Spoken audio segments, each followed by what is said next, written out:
Bonsoir, le drame pour les uns, le miracle pour d'autres. À 18h25 hier, à l'aéroport de Lyon-Satola, 96 personnes prenaient place à bord de l'Airbus A320. L'avion décolle sans problème, destination Strasbourg. Il n'arrive pas à destination. Quelques minutes à peine avant l'atterrissage, l'appareil s'écrase sur le mont Saint-Odile. 9 passagers, dont 2 enfants, survivent. Tous les autres, 87, succombent. Leur corps se trouve ce soir dans la chapelle ardente à Bar, une petite commune alsacienne. Douleur et recueillement pour leur famille. Clément Veillerenal. Dès ce matin, les familles des victimes sont venues identifier les corps et se recueillir dans la chapelle ardente, dressée dans une salle de la mairie de Bar, un petit village alsacien de 500 habitants, proche du mont Saint-Odile. Tous ont perdu dans la catastrophe un parent, un être cher. Beaucoup sont originaires d'Alsace ou encore d'Allemagne, d'autres de la région de Lyon ou du sud de la France. Le va-et-vient des convois funéraires entre le lieu de la catastrophe et la chapelle ardente se poursuivra toute la journée, en même temps que l'arrivée des familles. 10h30, Paul Quillès, le ministre des Transports, et Bernard Attali, le PDG de la compagnie, viennent s'incliner devant les victimes, avant de se rendre sur les lieux de la catastrophe. En début d'après-midi, le Premier ministre, Édith Cresson, qui a interrompu une visite à Rome en raison du drame, arrive à la chapelle ardente. Elle en repartira discrètement après s'être recueillie une dizaine de minutes devant les corps des victimes. Et le chef de l'État a tenu à exprimer sa profonde tristesse. L'avion, je vous le disais, avait décollé normalement. Le vol s'était déroulé normalement. L'atterrissage devait s'effectuer normalement, mais quelques minutes avant d'arriver à l'aéroport de Strasbourg, l'appareil a soudain chuté de plusieurs centaines de mètres avant de s'écraser. C'est à 19h20 très précisément que l'A320 d'Air Inter a disparu des écrans radars. Aucun message de détresse, pas d'appel d'urgence du commandant de bord ou du pilote. L'avion s'est écrasé dans la région du mont Saint-Odile sur une colline boisée. Nos équipes de FR3 Alsace se sont aussitôt rendues sur place. Voici leur reportage, commentaire Béatrice Nivois.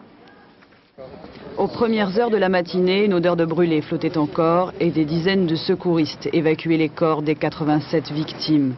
La carlingue de l'avion a été éparpillée sur plus d'une centaine de mètres. Certaines parties sont intactes, mais les arbres arrachés sont là pour montrer la violence du choc.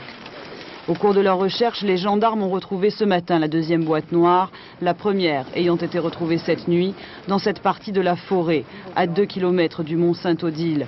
C'est ici que l'Airbus A320 s'est écrasé à 19h20, 5 minutes avant d'atterrir, lorsque son écho a disparu des radars. Le plan rouge a été déclenché, les recherches ont commencé par le survol de la région, mais la balise de détresse ne fonctionnant pas, la localisation de l'appareil était presque impossible. À l'aéroport de Strasbourg, c'est l'insoutenable attente, la détresse de ceux qui ne veulent pas penser au pire.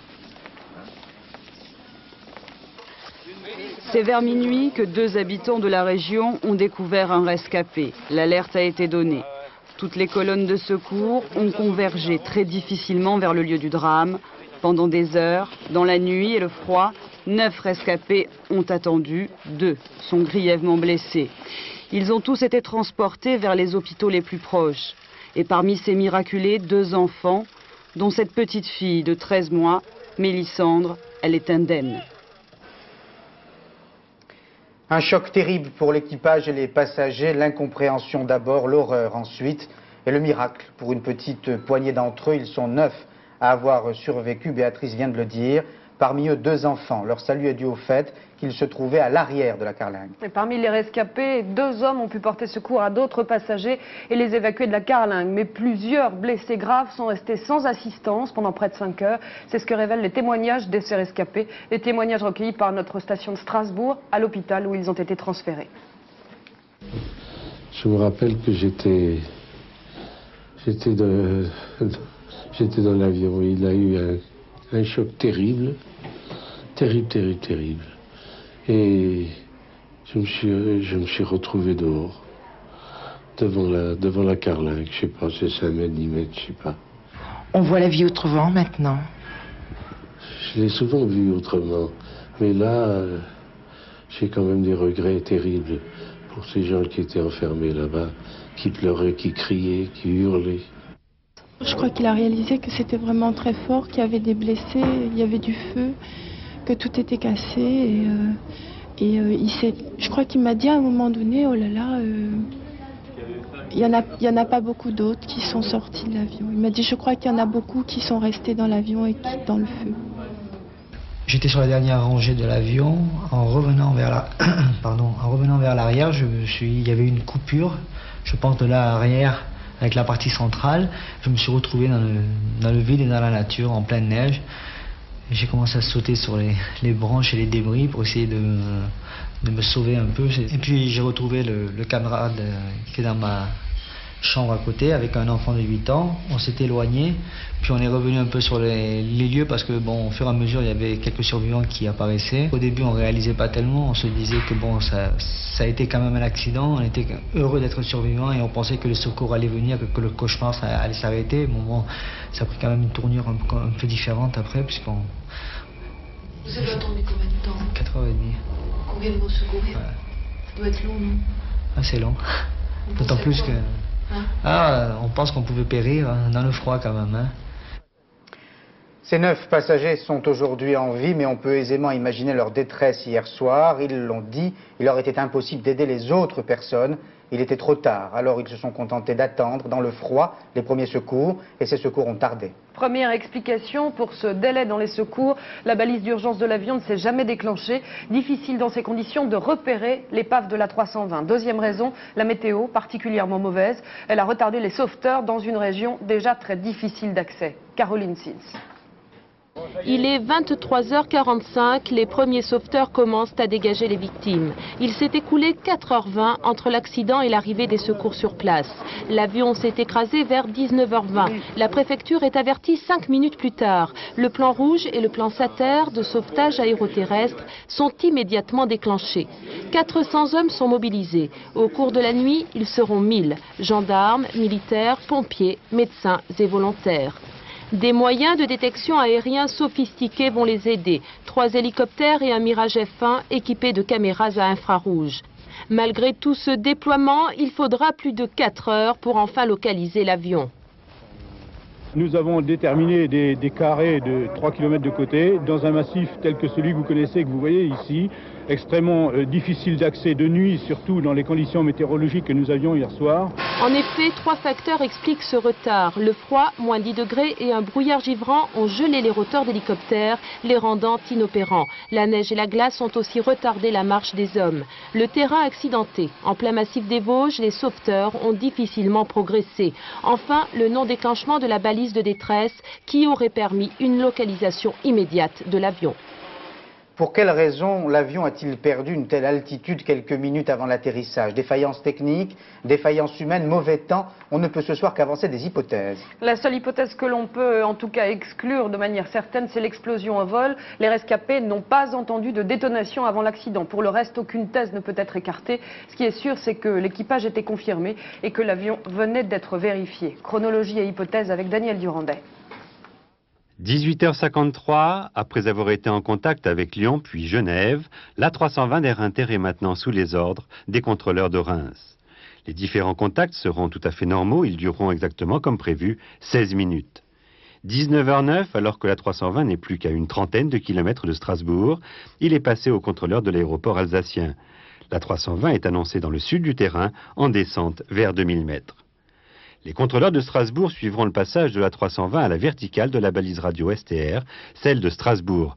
La piste en service est la 05 face au nord-est. La piste 05 étant occupée, l'Airbus reçoit alors l'ordre de rejoindre le circuit d'attente. À la sortie du circuit, l'A320 est encore numéro 3 à l'atterrissage. L'équipage va alors entamer l'autre procédure d'approche réglementaire en partant faire au-dessus des Vosges un très large virage à gauche. C'est en sortant de ce large virage que, pour une raison encore inconnue, l'Airbus, qui ne se trouve plus qu'à 8 nautiques du terrain, environ 12 km, va alors subitement tomber comme une pierre. Il va perdre plus de 800 mètres en moins d'une minute avant de percuter le mont Satodil et disparaître définitivement des écrans radars. Erreur humaine des pilotes ou des aiguilleurs du ciel, panne de l'avion, l'enquête devra le déterminer. Reste que la chute très rapide de l'Airbus pourrait avoir comme cause possible un mauvais fonctionnement des altimètres de bord ou un givrage très rapide de l'avion ou de ses réacteurs, entraînant irrémédiablement l'Airbus vers la catastrophe. Il est encore trop tôt pour se prononcer, mais l'une des hypothèses retiendra l'attention, celle de l'accident technique. Et cela pour une raison précise. L'ordinateur dans cet Airbus A320 a une telle place, joue un tel rôle, que certains pilotes se posent des questions sur sa fiabilité. Et autre question, la 320 a subi trois crashs en 4 ans.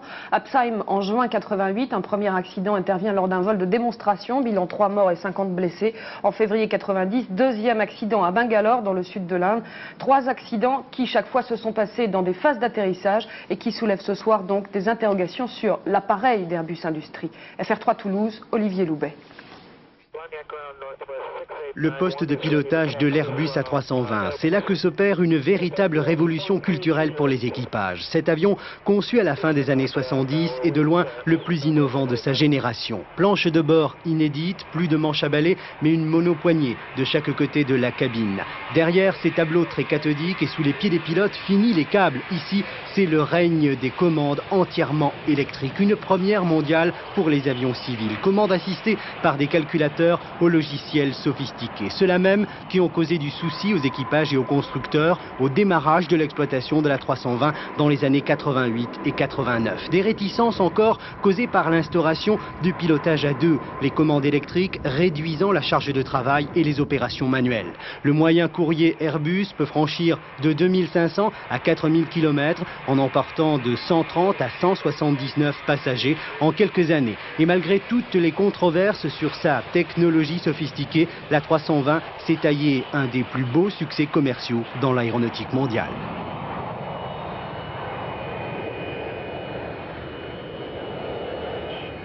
Pour tenter de comprendre, nous avons invité ce soir Jean-Paul Morel. Bonsoir. Bonsoir. Vous êtes secrétaire général du bureau d'Air Inter du syndicat national des pilotes de ligne, mais vous êtes aussi un pilote d'Airbus A320. Alors ce soir, Jean-Paul Morel, avez-vous de nouvelles informations sur l'accident d'hier? Eh bien, depuis le journal de midi, je n'ai pas beaucoup de nouvelles informations. Comme je vous le disais, la procédure d'approche à Strasbourg est une procédure d'approche connue par les équipages d'Air Inter. Nous sommes entraînés pour le faire. Ce n'est pas une approche dangereuse. Il y a bien sûr du relief autour de Strasbourg, mais le relief, nous en avons l'habitude. Et un des points clés du briefing que nous faisons avant chaque descente pour effectuer l'atterrissage, c'est les altitudes de sécurité. Alors, Monsieur Morel, vous avez piloté l'Airbus A320 souvent, très souvent? Je le pilote depuis 3 ans, depuis 1988. De très nombreuses fois? Bien sûr, de très nombreuses fois. Vous êtes déjà allé à Strasbourg? Je suis déjà allé à Strasbourg. Vous avez atterri à Strasbourg? Bien sûr. Oui. Et vous n'avez pas éprouvé de difficultés, vous l'avez dit, quand vous atterrissez à Strasbourg? Non, pas du tout. Ça fait partie de notre travail quotidien.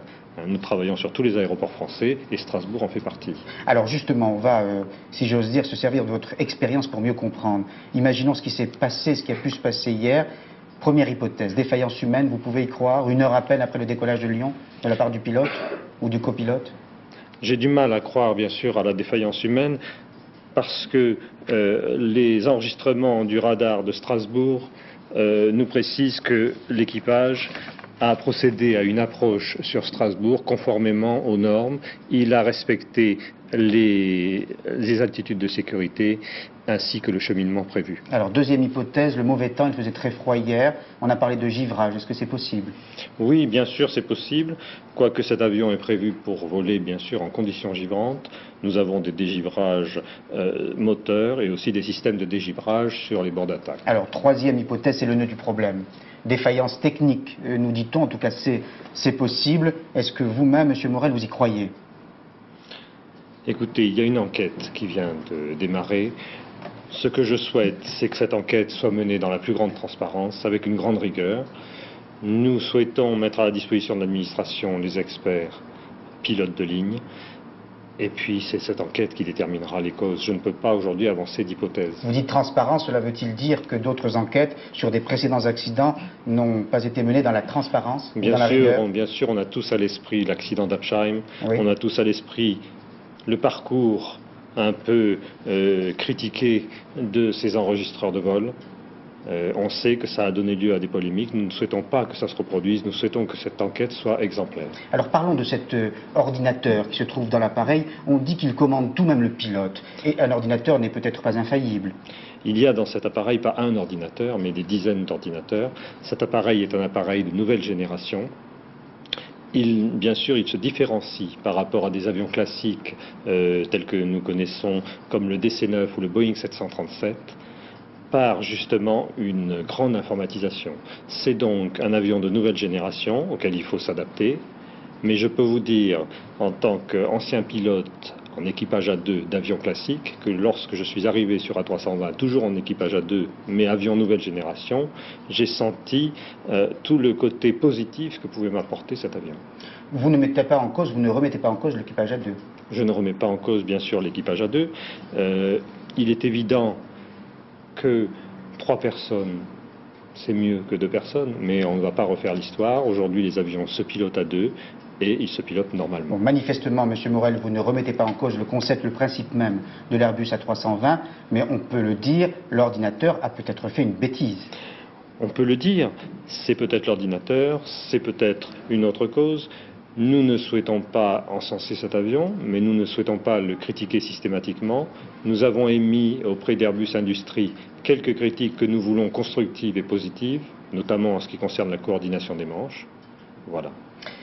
Merci M. Morel. L'enjeu est tel que l'enquête devra être, et vous l'avez dit, minutieuse et rigoureuse. Elle repose en très grande partie sur les informations que possèdent là les boîtes noires de l'Airbus A320. Ces 2 boîtes noires sont en partie endommagées, mais les données qu'elles contiennent seront effectivement capitales pour l'enquête. Elles ont été étudiées dès aujourd'hui à Paris et à Brétigny. L'une d'entre elles est analysée au service accident de l'aviation civile, où se sont rendus cet après-midi Anne Rongère et Marc Félix. C'est le juge lui-même qui a apporté ici l'une des 2 boîtes noires retrouvées aujourd'hui. Escorté de gendarmes, il a tenu à assister en personne à l'ouverture du conteneur, ceci pour éviter les doutes suscités par l'affaire de l'Airbus d'Apsheim. On avait parlé de bandes manipulées. Même précaution ici au service accident. Silence radio sur les analyses en cours. On se contente d'en expliquer le processus. D'abord le décryptage des conversations pilote-tour. Il peut permettre de savoir s'il y a une tension particulière qui pourrait être liée à un problème technique, par exemple. De même, l'ambiance, il y a une série de bruits de fond que l'on trouve évidemment dans un poste de pilotage, peut apporter des précisions intéressantes. Les enregistreurs sont conçus avec un blindage pour résister à l'immersion et au feu. Mais hier, le choc a été si violent que les boîtes ont été retrouvées très abîmées, ce qui risque de rendre leur exploitation difficile. Ce peuvent être effectivement des déchirures, des coupures, des pliures. Cela peut également être une destruction quasi totale. La 2e boîte noire contient l'enregistrement de paramètres techniques, état des commandes de vol, des pilotes automatiques ou des moteurs. Plus de 200 paramètres analysés au centre d'études de Brétigny. Comme ici, on s'y prépare à une nuit blanche. Nous allons retrouver en direct à Toulouse Olivier Loubet qui a fait allusion tout à l'heure à la polémique sur l'A320. Olivier, comment réagit ce soir Airbus à l'accident? Eh bien, Paul, ce soir, Airbus Industrie attend les fameuses informations qui seront décryptées, les fameuses informations des boîtes noires de cette A320 de Strasbourg. On se refuse ce soir à tout commentaire. Déclaration sera faite certainement après que les boîtes noires aient parlé. Du côté d'Aérospatiale et à la sortie des usines, et le sentiment est certainement partagé à Brême, à Hambourg, à Chester ou à Bristol en Grande-Bretagne, eh bien, on veut déclarer ce soir une entière confiance dans cet avion A320. Il faut dire qu'il est capital dans la stratégie de l'aéronautique européenne. On doit encore en livrer 400 et en ce moment on en assemble sur les chaînes de montage de Toulouse près de 10 avions par mois. C'est dire l'importance de l'enjeu, donc confiance sans faille ce soir dans l'avion. Merci Olivier, voilà tout ce qu'on pouvait dire ce soir sur ce drame. D'autres indications nous parviendront peut-être avant la fin de ce journal, nous vous les donnerons évidemment. Jacques Chaban-Delmas, candidat officiel de l'opposition pour la présidence de l'Assemblée nationale. Jacques Chaban-Delmas qui a déjà occupé le fauteuil du perchoir ne se fait pas beaucoup d'illusions sur son élection cette fois. Le socialiste Henri Emmanuelli est en effet le favori, malgré la candidature confirmée du Guette Bouchardot. Reportage de Jérôme Catala et Joseph Tual. Heureux, voire ému, Jacques Chaban-Delmas ce matin. Il faut dire que sa désignation comme candidat unique de l'opposition pour la présidence de l'Assemblée nationale n'a été qu'une formalité. Moins de 10 minutes après que la porte se soit refermée sur les membres des groupes RPR, UDF et UDC, le vote était acquis. À main levée et à l'unanimité, Jacques Chaban-Delmas était plébiscité pour ce qu'il appelle lui-même un échec programmé. Moi j'ai joué non pas des centaines, mais des milliers de matchs. Aussi bien au tennis, au rugby, au football. J'ai appris en sport que tant qu'un match n'est pas terminé, personne n'a tout à fait gagné et personne n'a tout à fait perdu. Par conséquent, c'est dans cet état d'esprit que j'y vais. Le maire de Bordeaux sait que la logique mathématique est contre lui, mais il espère bien faire le plein des voix de l'opposition et peut-être recueillir le suffrage de quelques députés non inscrits. En tout cas, il mènera ce nouveau combat jusqu'au bout, même s'il a épuisé les charmes de la présidence de l'Assemblée qu'il a déjà occupée pendant 16 années. Didier Auriac résume les autres événements du jour. «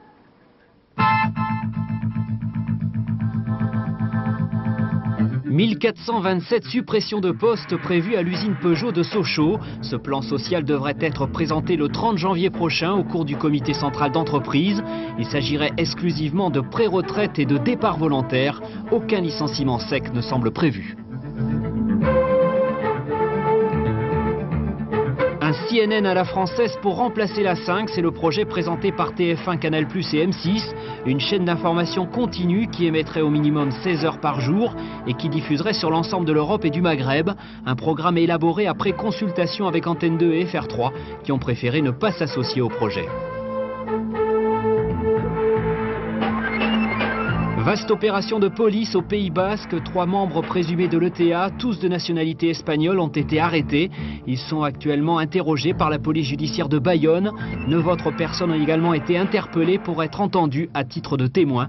Parmi eux, le curé du village d'Espelette.